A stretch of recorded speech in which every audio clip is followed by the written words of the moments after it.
Taste the Daily.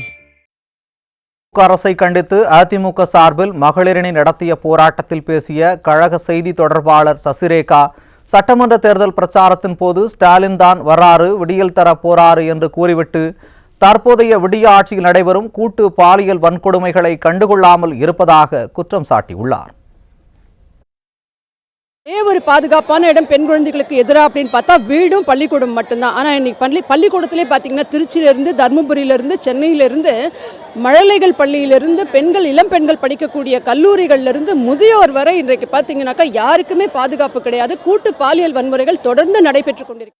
சிறுமிகளுக்கு பாலியல் துன்புறுத்தல், கூட்டு வன்கொடுமைகள் என விடிய ஆட்சியில் குற்றங்கள் அதிகரித்து வருவதை கண்டித்து நடைபெற்ற அதிமுக மகளிரணி ஆர்ப்பாட்டத்தில் பேசிய கழக செய்தி தொடர்பாளர் அப்சரா ரெட்டி, பெண்களுக்கு எதிரான குற்றங்கள் அதிகரித்திருப்பதால் தமிழகம் முழுவதும் அனைத்து தரப்பு பெண்களும் கடுமையாக பாதித்திருப்பதாக குற்றம் சாட்டினார்.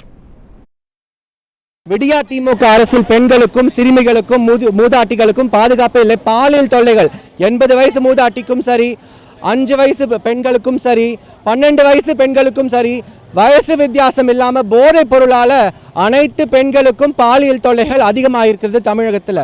திமுக ஆட்சிக்கு வந்ததுலேருந்து பெண்கள் பள்ளிக்கூடத்தில் கூட சேஃப்டியாக கிடையாது. நிச்சயமாக கஞ்சா போதை ஆட்சி திமுகவை அகற்ற வேண்டும்.